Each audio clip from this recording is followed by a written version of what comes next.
Скъпи приятели на живота, както обичам да казвам, аз съм Благой Иванов. Вие сте на вълните на Радио Фокус. Вие слушате Storyboard, предаване за седмо изкуство, в което си говорим и за други изкуства. Сега ще си говорим малко и за фотография, защото фотографията всъщност е това, което предхожда самото кино. Киното е раздвижена фотография. Киното много дълги години преди да бъде дигитализирано е всъщност поредица от снимки, които когато са подредени една след друга, имитират движение. Всъщност киното е анимирана реалност, анимиран живот. Сега ще бъдем особено анимирани, защото при мен на гости е фотограф. Тя се казва Диана. Здравей! Здрасти! И както ти всъщност подчерта, Диана. Просто така ме познават хората. Аз също така те познавам, но аз те познавам наистина и като фотограф, а и като човек, който участва в различни инициативи, включително една културно-научно-образователна такава. Нека кажем, че на 8 ноември ще се проведе Рацио форум. Това е есенното издание на Рацио, на което ще имат доста чуждестранни лектори. Ще бъде особено интересно и ти ще участваш там по един или друг начин с една фотографска изложба. Точно така. Сега, преди да почнем за фотографска изложба, да кажем две думи за Рацио. Ако искаш, може ти да започнеш, аз ще довърша с някои неща, свързани с събитието. Разбира се. Рацио е организация, която е фокусирана върху комуникацията на наука по забавни, интересни, приятни начини, така че да достига до по-широка аудитория, към която се числя и аз, понеже нямам много общо с науката, но пък всеки път ми е интересно. Форума е най-голямото събитие на Рацио, провежда се 2 пъти в годината и всъщност е целогодишно, не целогодишно, а целодневно за радост, само 2 дни в годината, в което всъщност се включват разнообразни лекции от международни лектори и има една обща тематика, към която ние също ще допринесем с изложбата. Тематиката тази година е естествен живот и свят и всичко свързано с него. Естествознанието през призмата и на обектива, а и от сцената на самото събитие. Сега, аз, понеже имам не много добра памет, ще прочета сега няколко имена, които смятам, че са особено важни заради именно съдържанието, което те ще предложат на публиката. Ръсъл Арнът е един от лекторите на Рацио, който ще говори за едни много миниатюрни обитатели на океана, именно планктонът и защо планктонът е толкова важен за екологичния баланс. Ръсъл Арнолд е океанолог, важно да го отбележим, че наистина той си познава материята. Също така Хю Грифитс, който пък е морски биолог, той ще говори за гигантски гъби, корали и дори за морски паяци под ледовете на Антарктика. А пък професор Сириан Съмнър, ето, тя е, само да кажем, жена, имаме и женско присъствие на Рацио. Тя ще говори за тайния живот на осите, нещо, което според мен много често правим като грешка и стратегическа и всякаква е да мразим нещо, защото не ни харесва. Осите всъщност са изключително полезни и именно чрез тази лекция ние ще разберем защо и как. Нещо повече, ще се включи в един дискусионен панел и доктор Ерика Макалистър, която пък ще разказва някакви неща, свързани с насекоми. Тя е специалист по темата мухи. Също не обича много мухите, но тя може да те накара да заобичаш всякакви аспекти, свързани с естествознанието. Сега, на 8 ноември в София Тех Парк ще се проведе Рацио и ще има една изложба. Да кажем за тази изложба малко повече. Точно така. Изложбата на форума се нарича Lens of Time и я организирам като част от екипа на Центъра за визуални изследвания. Най-общо казано, в самата изложба ще представим първите учени, които в годините, в които се заражда фотографията, всъщност започват да прилагат визуални методи в техните научни изследвания. Ще разгледаме няколко такива примера, ще покажем и фотографии, включително и човека, заради когото се ражда киното, между другото, Едуард Мейбридж, много важен човек. Много важен. Да, но в контекста на това всъщност ще поставим по-важната тема, а именно къде е границата между художественото и научното, какъв е изобщо смисъла на изображението и как той се променя с времето, което минава. В Storyboard си говорим обикновено, най-често си говорим за кино. И малко по-късно обещавам, че с моя гост, с Диана, която е фотограф, ще си говорим и за кино, и то за документално кино. Но преди това, още малко за тази наистина любопитна изложба. Става дума за фотографии, които са правени отдавна и които в последствие се утвърждават, ферментират в съзнанието като изкуство, не само като някакво научно постижение. Нали така? Точно така, да. Тук е много важно да отбележим, че това са първите 100 години на фотографията, т.е. края на 19 век, началото на 20 век. Общо взето тогава фотографията е едно доста ново изобретение, което почти няма претенция за художественост и всъщност някои от артистите, които ще представим, са учени, които са посегнали към фотографията, а други са просто любопитни хора, изобретатели, които обаче са използвали фотографията с един типично научен подход, за да изследват нещо визуално и за да оставят стойност след себе си. Част от тях наистина в момента изглеждат абсолютно художествени.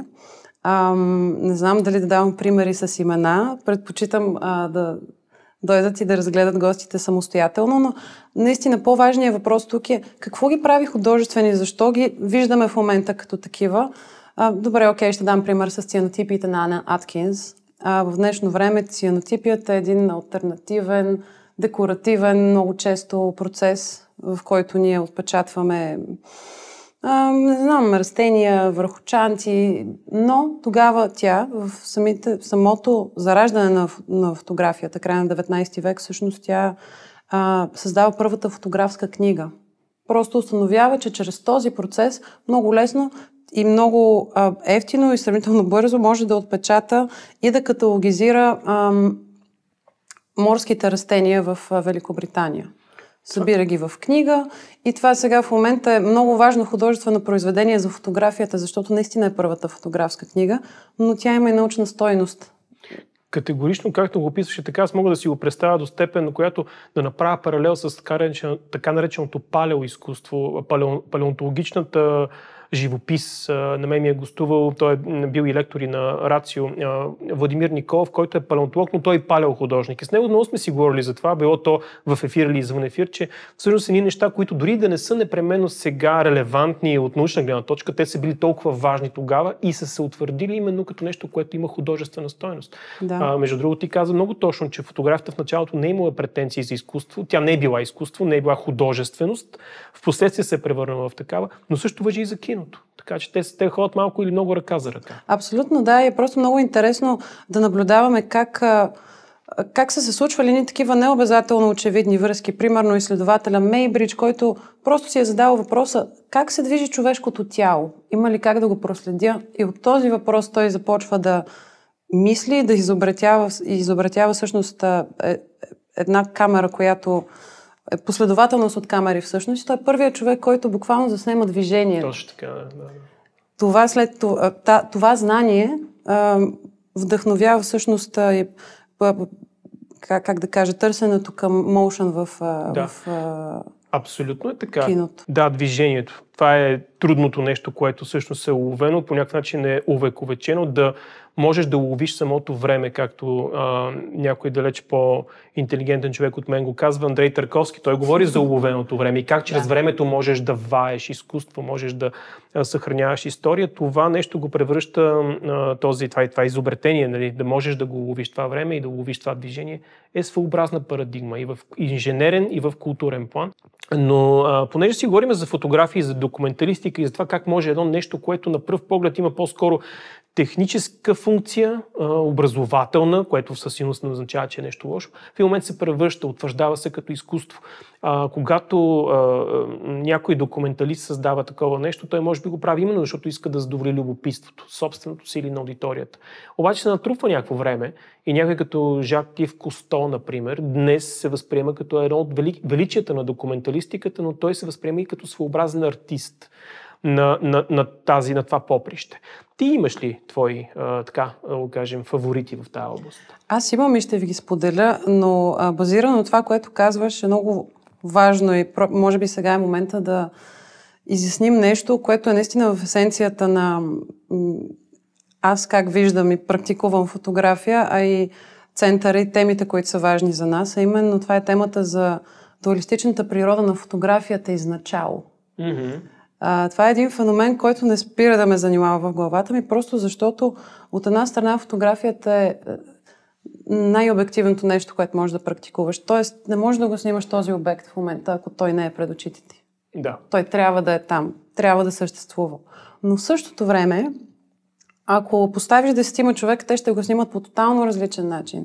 Тоест фотографията съдържа в себе си и обективността на реалността и е абсолютно субективна в начина, по който човек интерпретира.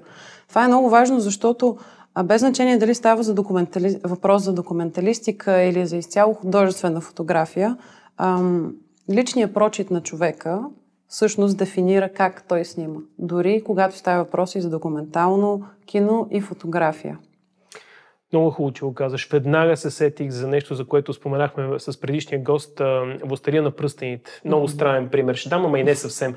Част от специалните ефекти на тези филми не са специални ефекти чрез дигитална манипулация, а чрез фотографска такава. Тоест, ти имаш манипулирането, наречено forced perspective, при която два обекта всъщност обитават една и съща реалност, но са на различни места и поради начина, по който са заснети и ъгъла, от който са заснети, съответно Гандалф изглежда голям човек, а пък Фродо изглежда мъничък. Но те всъщност са на едно и също място, на една и съща снимачна площадка, не са монтирани по-отделно. И това е готин пример за това, че отново това е фотографски похват, при който ти можеш да създадеш илюзията спрямо обекта, през призмата на определена гледна точка. Абсолютно, да. Личният прочит, който много си личи дори и в документалното снимане. И може би тук мога да започна вече с примерите. Първият филм, който искам да спомена и да препоръчам, който доста ми е въздействал, е филмът Ли, който разказва за живота на документалния фотограф, но не само Ли Милър. Тя е една от малкото жени, която е на фронта по време на Втората световна война и благодарение на която ние всъщност знаем как е изглеждал ужаса и на войната и ужаса на концлагерите в първите дни, след като са били освободени. Важното тук е всъщност за нея, че тя става документален фотограф в втората половина на живота си. Тя всъщност в началото на живота си е модел, след това се живее в средите на сюрреализма в Париж, предвоенно, много красиво, освободено и в следващия момент всъщност настъпва война и тя е там. Тя някакси избира да влезе в този живот. Начинът, по който снима дори войната, разрухата е много художествен, много интересен, дори сюрреалистичен бих казала, но само единствено, когато тя влиза в концлагери и вижда ужаса лице в лице, тя избира да го снима така. И всъщност го изпраща на Волк, те го публикуват тогава, което е наистина разтърсва целия свят. Това е един пример, който за мен е важен и ценен и мисля, че трябва да познаваме изкуството на Ли Милър, но и отпреди това, за да си обясним защо така снима война. И е супер, че го казваш, аз съм тотално незапознат. В смисъл, знам името на фотографката, но не съм гледал филма, не съм запознат в детайли, така че това е нещо, което аз много обичам, когато каня гости, които ми казват нещо и аз се прибирам и си казвам, окей, имам още едно заглавие към списъка с неща за наваксване. Така че това е едно от тези неща, които ще наваксваме, които ще наваксам, евентуално може и моята половинка с мен да ми издържи, нали, моите мании по, примерно, както е този случай, тежки теми, защото това е тежка много тема. Много тежка тема и не е лек филм. И не е лек филм. Няма да казвам нищо за Триумф на волята и Риефенщал, защото обикновено хората се напрягат, но там също има какво да се каже и пак е свързано с документалистика, било той с пропагандна документалистика. Сега, това, което ти си намислила е следващ пример, свързан с някой, който занимава с едновременно документалност, но която документалност носи някаква художественост. Точно така. Става въпрос за филма Love of Fire от 2022 година. Той разказва историята за една двойка фотографии и видеографии, които също са вулканолози. Тези хора в един момент, как да кажа, се отричат от светския свят, както го познаваме, и започват да обикалят света само единствено с целта да заснемат отблизо вулканични изригвания. Те спят на вулканите, живеят на вулканите и, както е много характерно за такива хора, които развиват обсесивност към обекта на изследването си, някак си говорят за вулканите като за живи същества. Има го това, че се хуманизира обекта на изследването. Те и двамата загиват в едно такова изригване, но всъщност благодарение на тях и на техния труд до голяма степен ние можем в момента да знаем какви са различните видове вулкани, какви поведения имат, какво може да очакваме от тях. Филмът е изключително красив, почти изцяло с техни документални кадри и фотографии и наистина според мен трябва да се види от всички. Между прекрасен пример, те са създали невъобразимо ценен архив, видеоархив, и наистина ние познаваме тая ужасяваща стихия, която е едновременно красива и плашеща. По-добре благодарение на такива безразсъдни, но страстно отдадени хора, които реално са си жертвали живота и са го посветили и ти каза. Те са избрали да не са част от светското общество. Това пак е форма на жертва на живота ти, защото ти просто си посвещаваш живота на нещо друго и накрая дори срещаш и преждевременна смърт, но пък смятам, че те най-вероятно не биха изживяли живота си по друг начин, ако имаха избор. И аз така си го мисля и изглежда щастливи. Техният избор, доколкото аз успях да видя във филма, изглежда абсолютно осъзнат. И хубавото е, че са двама, нали, ръка за ръка в това. Не са абсолютно сами. Наистина много впечатляващ филм. Би трябвало да е научен и да ни казва някакви неща за вулканите, но всъщност за мен това е абсолютно художествено произведение. Аз съм съгласен. Тук искам да отбележа две заглавия, т.е. две имена, двама души искам да кажа. С това ще минем към нещо, което и двамата си мислим и смятаме, че трябва да присъства в този разговор.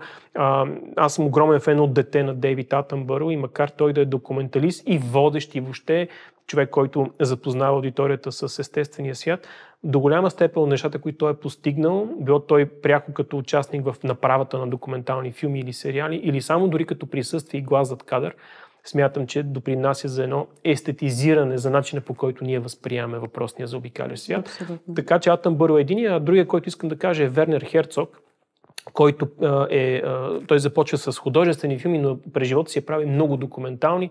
Силно препоръчвам документалното кино на Херцог, защото е абсолютно знаменит човек. Всъщност аз препоръчвам да гледате и неговите интервюта. Той е просто ужасно интересен човек. Но, ако искаш да завършим този разговор с един друг фотограф. Да, с нашия общ любимец и филма за него всъщност. Филма е Salt on the Earth. Да, Султа на земята. Точно така. Фотограф е Себастиано Салгадо. Изключителен човек. Някакси през този филм аз можах да осмисля колко проницателен и благороден е той. Това е един прекрасен пример за това как човека с неговата същност, с неговия характер може да практикува документална фотография. Неговата фотография е документална, но въздейства на емоционално ниво. За мен винаги е било от помощ да се запозная с личността на човек, както преди малко ви разказах и за Лии Милър, за да осмисля защо тия хора снимат така. Той е прекрасен пример. Просто колкото и да се препоръча, няма да е достатъчно. Красотата и отново страстта, която е стена в неговото портфолио, е много трудна за аналог да се намери нещо и каже, това е като него. Така че това е един жесток финален пример. Добре, на финала на нашия разговор все пак да направим едно завръщане към началото. Повода за този разговор е форума Рацио, който се случва на 8 ноември в София Тех Парк, целодневно, където ще има лектори от различни части на цивилизования свят, които ще говорят за океани, за оси, за планктон. Теми, които ще обогатят, надявам се, аудиторията, но смятам, че това са и неща, въобще начина, по който ние гледаме на света и на природата, е нещо, което обогатява на едно и духовно ниво, не в метафизичния смисъл непременно. Мисля, че ти споделяш тая страст също, че дори да не си специалист по нещо, когато седнеш и гледаш такова нещо, то може да те вдъхнови. Дори е задължително. Много е задължително, много често да излизаме от зоната си на комфорт, да гледаме неща, които не разбираме и да се опитваме да ги разберем. Тази практика, според мен, е в основата на това